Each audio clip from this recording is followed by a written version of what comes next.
They patrol Interstate 15 in Nevada with badges and guns, but they don't work for the Highway Patrol or Metro. They are Moapa Tribal Police, and there's debate about how far their authority extends when it comes to people who aren't tribal members. Yeah, Team's Glenn Meek has been looking into the police powers of tribal officers and has some eye-opening video from one of their recent car stops. Yeah, the video involves a police dog acting badly during a traffic stop. We were looking into car stops by tribal police on I-15 where it crosses the reservation. Now, those car stops can sometimes lead to drug and cash seizures. And when we saw a tribal canine officer at work, we started recording video.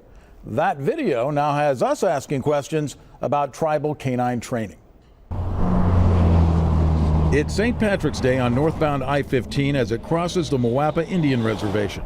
A car has been stopped for speeding, some cocaine has been found, and a police dog is brought to the scene.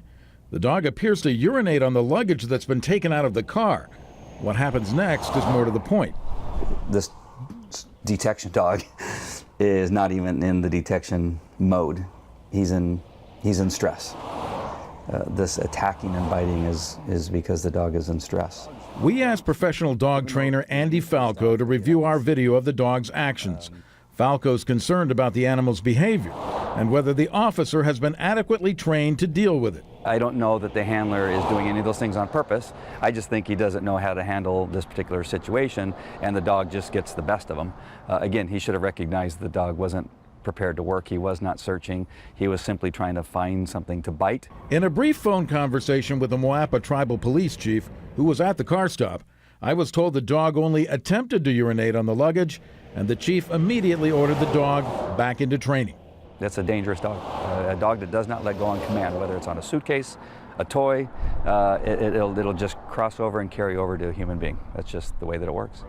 Though the Moapa Tribal Police Department has only 9 people certified as peace officers with the state of Nevada, it has 2 police dogs certified through the state of Utah. That may be in keeping with what former police chief Kevin Moore told a Moapa Valley newspaper in 2013. But most of the efforts of the department are focused not on policing the 285 Paiute community members, but rather on patrolling the I-15 and the Paiute Travel Plaza, Moore said. That's not chance, is it? Well, I'm seizing it.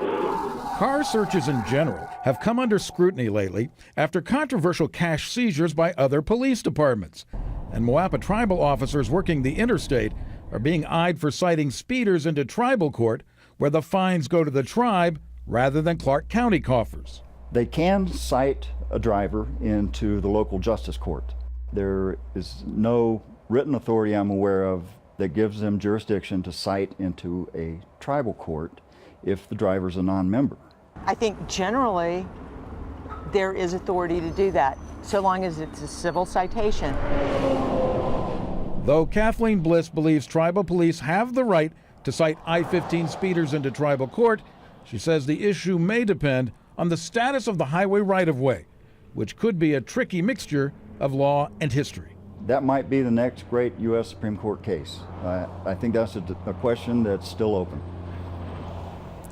Now, Mr. Howell and Ms. Bliss agree that the state, federal, and tribal governments need to get together to resolve the murky jurisdiction issues, including civil citations. But when it comes to criminal law, it's pretty clear.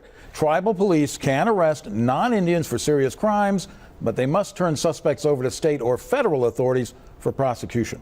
Finally, regarding the canine training issue, I requested an on-camera interview with Tribal Police Chief Paul Martino about it, but he declined via email, citing tribal policy. Now, coming up tomorrow, this police department has a history over the past 6 years of hiring some officers who were let go by other departments. The potential problems that can pose tomorrow. I'll look forward to that. Thanks, Glenn.